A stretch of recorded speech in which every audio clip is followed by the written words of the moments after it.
I'm 43 years old and try my best to provide for my wife, 38 years old, our two kids, ages 3 and 5, and my mother-in-law. I like to think I'm doing a decent job. Over the years, I've worked to improve our family's living situation. Not only did I complete another bachelor's degree and recently a master's in a STEM-related field, but I also worked 2 full-time jobs while finishing my second bachelor's degree. I supported my wife through her schooling as well, and she completed a degree that allows her to make a good income, about $60,000 to $70,000 in a healthcare field that always has jobs available. However, after the birth of our 2 children, she decided to give up her career and be a stay-at-home mom for the time being. At first, it was a struggle while I was finishing my master's degree. But after completing it, and once our youngest turned 3, my career took off. We're now able to afford our single-income household more comfortably.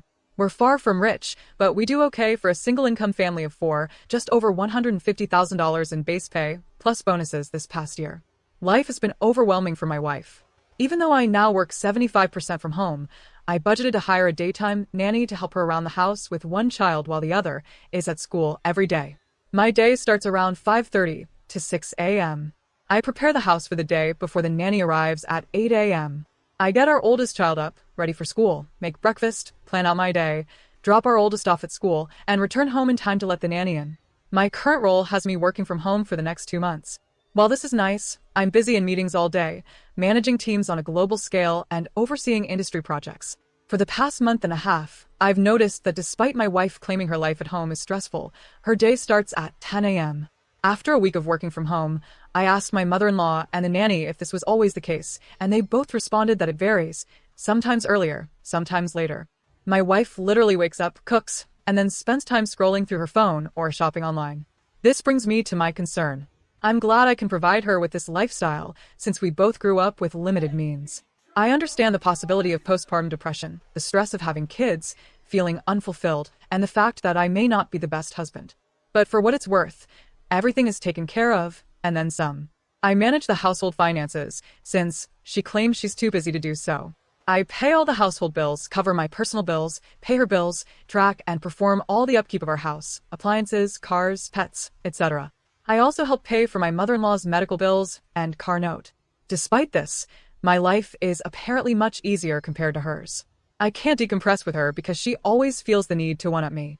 If I have a bad day, she insists hers is worse because I'm lucky to be able to go away and work. If my feet hurt from walking all day during work travel, she says it's nothing compared to her standing and cooking with a child clinging to her. For the past 2 years, I've been told I ruined her life and her opportunities, but when I remind her of what she says, she denies it and dodges accountability. My mother-in-law has noticed a change in both me and my wife, pointing out that I have a greater attachment to my kids. I've even hugged the dogs and talked to them more about my life than to my wife. Honestly, I feel like I'm in emotional survival mode. I'm one step away from moving up the career ladder and one step away from finding comfort at the bottom of a whiskey bottle. I'm sure I'll be hearing from the manly men of Reddit about how I'm being weak, but I'm not a machine. I just want to know and feel that someone I prioritize aside from my kids appreciates and loves me for what I do. I'm sure I will hear from the stay-at-home moms of Reddit, which is fine. I grew up in a single-parent household. It is not easy, and honestly, with the help of her mother and a nanny Monday to Friday for one toddler while another child is at school, can you honestly tell me she is having the typical stay-at-home mom experience? Because neither my friends nor colleagues who are single parents can say she is. I'm sure the masses of holier-than-thou Redditors will consider this a poorly written fanfic, but it is what it is.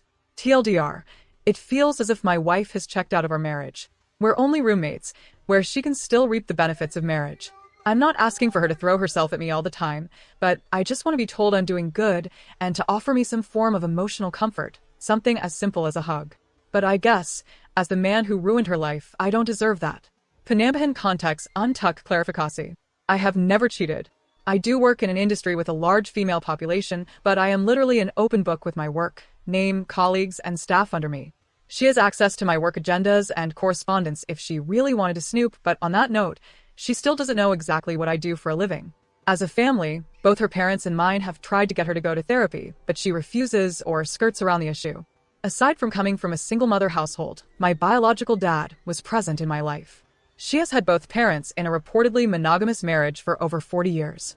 I've tried to talk to her about everything and about my own feelings, but again, one-upmanship tends to be the trend here. What I am receiving from the marriage is, now, aside from my 2 beautiful kids, I've been asking myself that same question. We have a near non-existent sex life, mainly since last year. I always figured maybe it's part of depression or whatever she may be going through. Maybe I'm just not attractive enough or just horrible in bed because of my health conditions. I'm not some supermodel husband, but temptation and opportunity do knock, and I can perform still. But I never give in because, as cliche as it sounds, I honestly do love my wife and want to only be with her. I'll give credit where credit is due. I don't want to sound biased when I say she wakes up and cooks. She cooks for everyone in the house, myself, the kids, mother-in-law, and even the nanny. Aside from breakfast, she cooks all meals and snacks. I typically fast until lunchtime, and our oldest tends to eat a small, simple breakfast in case they don't like what the school serves that morning. She does the laundry for both the kids and herself, but she seldom folds and puts it away. I typically do my own laundry, and the rest of my clothes I send to the dry cleaners because they're work clothes. She does keep track of our pantry and fridge, but after she makes the shopping list, I'm the one who goes out and buys everything, unless it's delivered. She does clean our bathrooms and house 50% of the time. The other 50% is done by either my mother-in-law, myself, or sometimes the nanny if she feels like being extra helpful. Before the nanny, my mother-in-law was the main help for my wife, up until she had unexpected medical needs. So, I hired a nanny to help both of them, especially when my mother-in-law is having treatments and recovering. Update. I'm not sure if anyone will read this, but thank you to those who have reached out and chatted. While I know I've kept my newfound friends here updated, I figured I'd just update my post and keep it short. I showed my wife my original post the following weekend, and she read it along with all the comments. Long story short, it led to an argument, and she left our house to stay with her sister. Since then, I've been a single parent. It's sad to say, but aside from saying goodnight to our kids, the routine is still pretty much the same. There's not much else to say other than thank you for all the kind words of encouragement. I just need to add that this post got bigger than I expected from being just a venting post, but I've responded to a few comments. Nonetheless, thank you for the comments, DMs, and especially for the offers to let me ruin your life. That's been the highlight of my day. As I sit here drinking with my dog while everyone else is asleep, it feels depressingly sad that I feel I have to turn to random internet strangers for some sort of validation for my rant. My apologies in advance if this is too much. I just wanted to update those who have been kind enough to check up on me through DMs and comments. Apologies in advance for the lengthy post. It's a bit of irony and coincidence that I'm making this follow-up post on May 6, 2024, during Men's Mental Health Awareness Month. I could really use another outlet outside of my therapist. My apologies if this isn't the storybook ending people were hoping for. To save you a read, my wife left, then came back like nothing happened. She made it all about her. Nothing changed. I'm continuing to suffer mentally, knowing nothing will change, while trying to keep it together for our kids. There's been lots of takeout since she left. The day after she packed up and left, my wife tried to come back and take the kids with her to her sister's house. Naturally, I was against this, and thankfully so was her whole family, including her sister. Not only was it unfair to our kids to take them to a home that isn't theirs, but it would also place a financial and housing burden on her family, especially since she doesn't work. Her sister and her family already have enough going on with their own household. After a little over a week, I guess my wife cooled off. She decided it would be fine to just walk back in with her bags as if she had just come back from Target. She came into my office while I was working and angrily stared at me while I was on a conference call with my team. I couldn't just stop the meeting since it was a busy time of the quarter. That didn't sit well with her. Once I took off my headset and closed my laptop, she started yelling at me about how much I really don't care about her and her well-being. At that moment, all I could do was look at her and shake my head. My mother-in-law came in after hearing my wife yell and pulled her away, telling her not to bother me while our nanny kept our youngest child away from it all, on the other side of the house. That night, after the kids were put to bed, I sat alone in my office with a drink, as I've been doing for the past few nights. My wife came in and we talked. We argued. We cried. We drank. One thing led to another, and we ended up in bed. I wish I could say that was us making up, but the next morning, as we laid there, she went on about how hard her time was when she was gone. She spoke about staying at her family's house in her old room with her dad and sister's family. She said how lucky I am to be able to stay here, do this and buy this or do that and not stress as much as they did. She went on about how easy my life and everyone else's life in our family is compared to hers, even though we had similar upbringings. My mind and heart broke that morning. Since then, I've been spiraling down. Last week, I made another attempt to reconcile and talk things out, but it ended in a shouting match while I was trying to express my current stress and anxieties with life and work. She said, "Well, do you know how hard all of this is for me? You're supposed to help me be happy, but when it comes to my happiness, stress, and overall well-being, F asterisk asterisk asterisk me. Get over it, right? She said, we all have our own problems. You need to figure it out and get over it. I don't know who the woman I am at home with is, but that wasn't the woman I married and vowed to spend my life with and raise our kids together. Since that conversation, I've been noticeably distant with her. I've been sleeping in my office, on the couch, or in my kids' bed after putting them to sleep. Still, nothing has changed. She starts her day at 10 a.m. and spends time on her phone talking to her mom groups. Between cooking meals, the kids being in both mother-in-law's and the nanny's care, nothing has changed. Sadly, I doubt anything will change. I think, even if we got a divorce, nothing would change or feel different. During my wife's absence, the days felt like any other day, except there was more takeout than usual. My main fear isn't that I'd just lose my wife, but that I'd lose my kids in the process. So, I guess it's sad to say, but the grand finale to my story is like a lot of men, and some women I've talked to here. I'll just continue to smile and suffer in silence. First off, thank you for all the comments and DMs. Some context and clarification. Admittedly, my post was emotionally charged because I typed it up after another argument. Post-birth, our kids' pediatrician gave my wife postpartum depression screening forms, and during the time of both kids, she scored pretty high. She was suggested to see a therapist. With our second child, she scored significantly higher, and I made an effort to get her the help she needed, but she refused. So my mother-in-law and the nanny stepped in to help. I know what people will say, but this is one of the reasons I'm not 100% ready to just give up and file for divorce. I also know that silently suffering for the sake of our kids' future will not add to a healthy atmosphere, but neither would a bitter, hate-filled divorce. Some have compared it to ripping off a bandage, saying it'll hurt at first, but the pain will go away. But I'd rather try to spare my kids from thinking that their parents ended up hating each other because of them, or something along those lines. I've shared some additional details with a few people in DMs since my last post, and I thought I'd provide a clearer picture of my personal situation. Before my recent promotion, I worked as a project manager, PM, where I managed teams and budgets. This role has taught me to plan for all potential outcomes, which is why I made contingency plans if things ever went south. Unfortunately, that might be the case now, as I've spoken to 3 different lawyers to understand my rights and what each of us would be entitled to if a divorce happens. I also have a draft settlement on hand, just in case. I know what I want, and I'm willing to offer more than what is fair, especially when it comes to ensuring our kids' well-being. But if we go to court, I'm prepared for that too. It's my choice to suffer in silence right now, but I'm too stubborn to give up on our marriage. While I'm venting here, I don't expect anyone to feel sorry for me. I'm just doing what I can to maintain normalcy for our kids, ensure my mother-in-law's treatments go uninterrupted, and still hope that my wife will agree to therapy and we can climb out of this together. The latest update. I'm at the point where I feel done. My wife told me I don't do enough and I'm not supportive in front of the therapist and our families at a Father's Day dinner.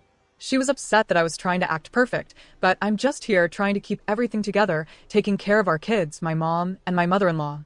So, it seems like nothing's changed. For clarification, I didn't complete 2 bachelor's degrees and a master's all at once, as some readers have assumed. My first bachelor's was completed in the early 2000s.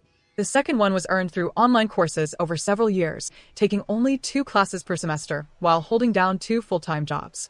One job was at a hospital with a 36 to 48-hour work schedule, and the other at a big box store, where I worked 32 to 40 hours a week. I worked these jobs to pay for both my tuition and my wife's when she decided to go back to school before we had kids. After completing the second degree, I transitioned to one full-time job and started my master's degree. No, I didn't earn 3 degrees at once or in quick succession. I'm surprised I even need to clarify this. Working 2 jobs while attending school isn't all that uncommon. As for my wife, she technically has a job, but she barely works. She's been employed in a flexible position that allows her to choose shifts, but she's worked only 1 shift in the past 5 months. She has the opportunity to work more, but she chooses not to. I've made several offers to help her go back to work, including offering childcare support and scheduling flexibility, but nothing has changed. Therapy and mental health. I'm currently in therapy, as my work and home life have been mentally and physically draining. I've tried to talk to my wife about it, but as I've mentioned before, she has a habit of one-upping me. We're stuck in this cycle. My mother-in-law has been a huge help, especially since she moved in to assist my wife while also dealing with her own health issues. My wife has been highly suspected of postpartum depression, PPD, based on her questionnaires, and she also has a history of OCD, ADHD, and other health concerns. However, she's refused to get evaluated or accept any diagnosis. I knew what I was getting into when I married her, and I loved and accepted her for her flaws. However, as much as I want to continue helping her, it's becoming clear that I can't do it alone. I can't keep sacrificing my mental and physical health for the sake of a marriage that doesn't feel balanced. The red pill versus traditional masculinity argument. I know many men, especially those who identify with traditional masculinity or the red pill ideology, may criticize me for not just walking away. I respect your opinions, but let me clarify. If this situation only affected me, I would have left a long time ago. But my kids are my responsibility, and I'm committed to protecting them, physically and emotionally. I take a bullet for my children, metaphorically or literally, and that's why I'm enduring all of this. For now, I'd rather my wife direct any frustrations towards me instead of the kids. I've been surprised by the level of support and interest my posts have generated. Many people have reached out with helpful advice or just to check in. I never expected such an outpouring of responses. I appreciate it all, whether it's positive, negative, or somewhere in between. The final update. I won't drag this out, but here's the summary of where we stand. After pressure from our families, my wife and I attended marriage counseling. It didn't go well. There were tears, regrets, and more of the same gaslighting I've experienced before, with her blaming me for ruining her life. This time, it was just in front of a licensed therapist instead of Reddit or her mom groups. It's become clear that we're stuck in a toxic cycle. I've tried everything to fix it, but I don't think there's a way out at this point. I don't know what's next, but I will continue to focus on being there for my kids and taking care of myself as best as I can. In the end, everything the therapist suggested went over her head and was ignored, as it conflicted with her established mindset. One thing worth mentioning was when the therapist asked her when she last truly felt happy. Her response was about 12 years ago. Please note that 12 years ago, she was in her 20s, childless, and living with her ex, an entirely different time and situation in her life. I know it's petty, but if that's when she was last happy, I can't help but wonder why she wouldn't want to find that happiness again. After all, her ex is still in the same apartment, job, and position in life that he was 12 years ago. But if that's how she chooses to live, fine, it's not for me to judge. However, in my 40s with kids, going clubbing 4 days a week just isn't my scene anymore. And I certainly don't want my kids around a mom who drowns herself in White Claws. As for infidelity, I know some will ask, and I can confirm that she hasn't physically cheated on me. I also checked her phone records after that therapy session, and nothing seemed out of the ordinary. However, I didn't bother to check apps like Instagram or Snapchat. Maybe I'm boring, but shout out to all the Costco dads whose Sunday fun day includes rounds with kids for samples. The following weekend was Father's Day. As expected, there wasn't much of a celebration. Our family got together for a simple barbecue and some family time, but my wife treated it like just another day. She slept in, got up, cooked, shopped on her phone, and tried and failed to engage with the kids during the barbecue. Later, she said she felt sick, so she spent most of the day sitting around while the rest of the family made the best of it. When it was time to sit down and eat, the family was gathered around the table, her parents, my mother, our kids, everyone. It was a great spread, nothing extravagant, but a nice meal. I was talking to my brother-in-law about the kids' school activities, and I mentioned how sad it was to see some kids at the Father's Day breakfast without their dads. My wife overheard me and blurted out, laughing, "It's not like you do anything anyway." I could have gone instead. The room went silent. My mother-in-law broke the tension, saying, "Well, maybe if you feel that way, one of you should divorce the other." My wife looked at her, confused, and mockingly laughed in my direction. She pointed at me and said, as if another woman would want a man like him, "Just look at you." The room was dead silent. I was angry, heartbroken, confused, and embarrassed all at once. Like the manly man I am, I just nodded, grabbed my keys, and got in my truck. I drove off to get a drink, ignoring the cries of my kids and the rest of the family asking me to stay. I don't know what was said or done while I was out of the house, but when I came back the next morning, the house felt different. I woke up, got our oldest ready for school, checked emails, checked messages, nothing out of the ordinary. But as I got dressed, I looked at my wife, lying there asleep, and thought about everything we had and now lost. I've decided I'm done. I can't do this anymore. That morning, I texted my lawyer to start moving forward with serving her. Fast forward to last week, she was served at her home. I had to be there because I work from home. She had what I guess you could call a mini meltdown. She came into my office screaming, "How could you do this to me?" Her mother intervened, and it ended with me supposedly turning her whole family against her. But that was just the beginning. The rest of the week, she tried to act as if she had been this active, attentive wife and mother for the past few years. Sure, She made an attempt, but history shows that we always end up right back where we started. For those curious, I am aiming for full, or at least majority, custody of our kids. I will continue to cover all their expenses, including insurance, tuition. Both kids will be attending private schools this fall, medical bills, etc. My mother-in-law has been a great source of strength for me during this time, supplementing my own mother's support. She is the kind of mother and wife I hope my wife would have been to our kids and me. Out of respect for my mother-in-law and my own mother's wishes, I will continue to help financially during her cancer treatments. Some people may think I should cut ties with my wife's whole family, but I know the hardships of dealing with cancer firsthand, as I've been a caregiver in the past. I understand the importance of supporting family through tough times. In the end, I'm prepared for a fight if it comes to that. But I just want a clean, no-fuss divorce. My wife has no claim to alimony. Sorry to the Redditors and Facebook groups who think she'll divorce me first for that sweet, sweet alimony money. We live in a state that doesn't typically enforce alimony. She has a means of gainful employment right now. To make sure there are no issues, I'll continue covering her insurance and bills until the divorce is finalized or she finds full-time employment. That's it. I'm done, and I'm just waiting for everything to be finalized.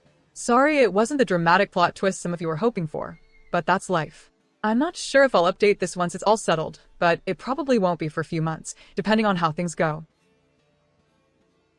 Thank you for watching this video. Don't forget to subscribe and hit notification bell to stay updated.